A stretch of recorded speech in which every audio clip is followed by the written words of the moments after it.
क्या देख रही?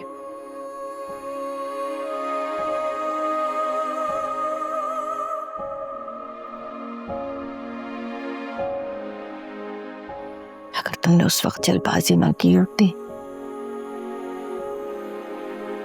बहजाद की बात पे यकीन किया होता, मेरे रोकने पे रुक जाती, तो ये कमरा भी आबाद होता और ये घर भी।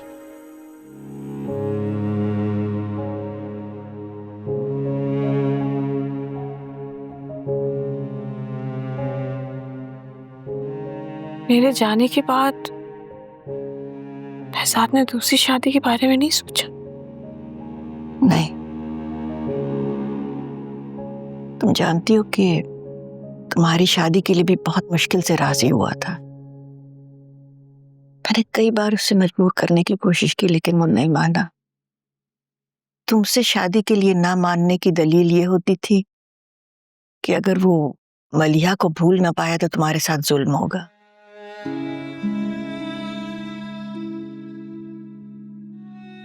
उसके बाद शादी न करने की दलील मानी था। दानिया, मैं गवाह हूं कि इतने प्यार और तवज्जो से मैंने बहजाद को नहीं पाला जितने प्यार और तवज्जो से उसने मानी को पाला है।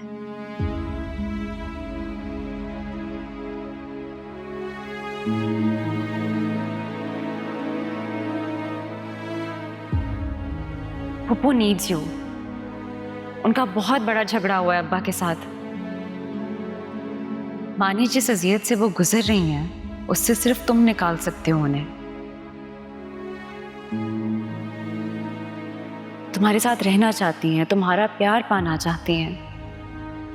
यानी उनके पास कोई रिश्ता नहीं बचा सिवाय तुम्हारे। उन्हें संभाल लो, वो मर जाएंगी।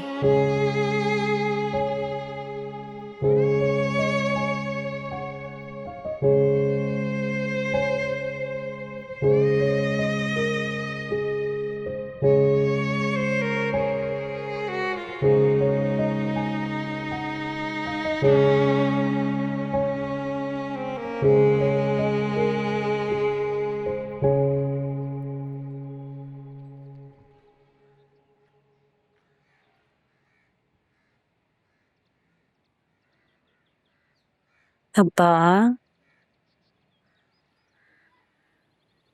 किसी अपने से गलती होती है तो उससे ऐसे ताल्लुक तोड़ देते हैं क्या? उसने हमें अगर किसी ताल्लुक के लायक समझा होता तो एक के बाद एक गलती नहीं होती।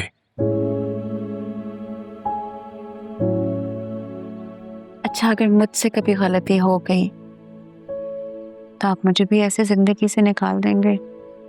नवाल, दिमाग ठीक है तुम्हारा? दानिया की बात को डिफेंड करने के लिए तुमने ये क्या मिसाल दी है? और उसने तो अपने बेटे की खुशी को अहमियत दी, तुम्हारी खुशी तो वो फरामोश कर बैठी। हर दफा दिल दुखाया है मेरा दानिया ने। अब भी देखो, अपनी गलती पे शर्मिंदा होने के बजाय घर छोड़ के चली गई ताकि मुझे गलत साबित कर सके। आपकी गलती नहीं है। माँ होने के बावजूद दानिया ने एक बार भी बानी को पलट के नहीं पूछा।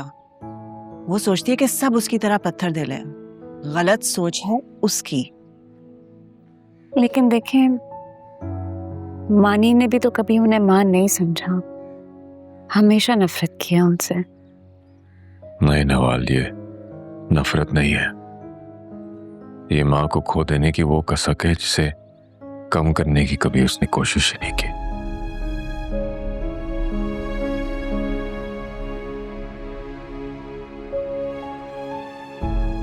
प्लीज अब्बा,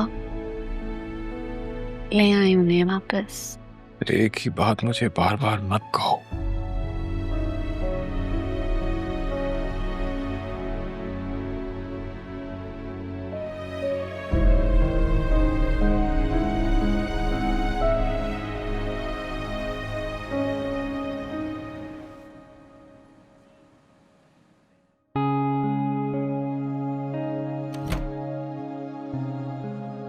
अस्सलाम वालेकुम मम्मी।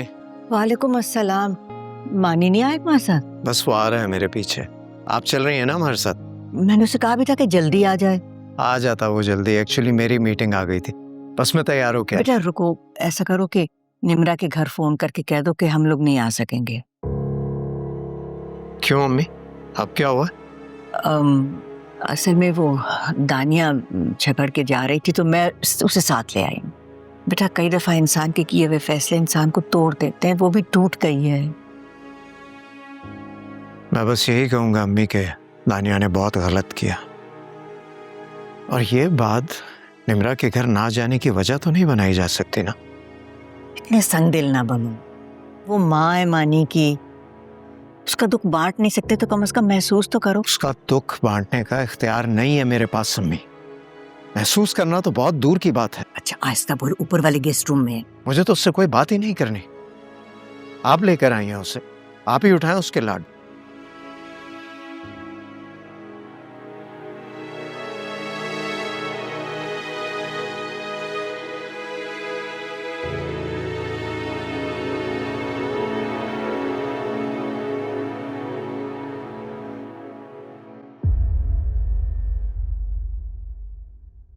मम्मी, तबीयत ठीक है आपकी? हाँ बस ऐसी सा अजीब सी हो रही थी तबीयत। परेशानी की कोई बात नहीं है, तुम बस सब चीजों पे नजर डाल लेना। मानी की दादी पहली दफा आ रही है हमारी तरफ, खातिर में कोई कमी नहीं होनी चाहिए।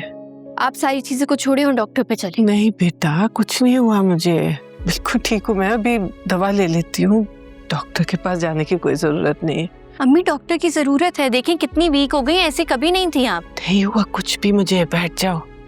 अम्मी रात को ठीक से सो नहीं पाई थी शायद, इसलिए तुम्हें लग रहा है। रात ठीक से सो नहीं सकी थी, फिर सुबह सुबह मानी नाजिल हो गया। मुझसे मिलने आया था, इनकार तो नहीं कर सकती थी ना। और वैसे भी बस सर थोड़ा सा भारी हो रहा था, और तो कुछ नहीं था। मुझे तबीयत नहीं ठीक लग रही है आपकी, और मैं देख रही हूँ कुछ दिनों से आप ठीक से खाना भी नहीं खा रही। अच्छा निम्रा, अब तुम सचमुच मुझे बीमार साबित करने की पूरी कोशिश कर रही हो। मैं आपके लिए दूध लेकर आ रही हूँ, पूरा ग्लास पिलाऊंगी सर पे खड़े होके।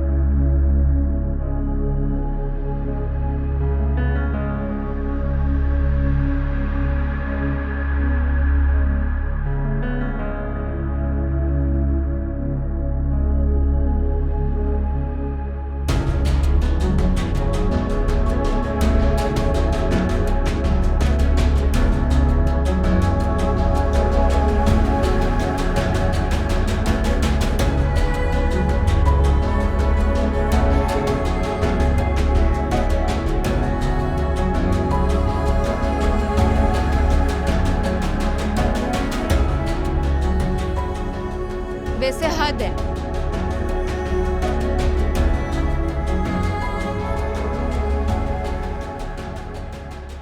आप आजकल अपना बिल्कुल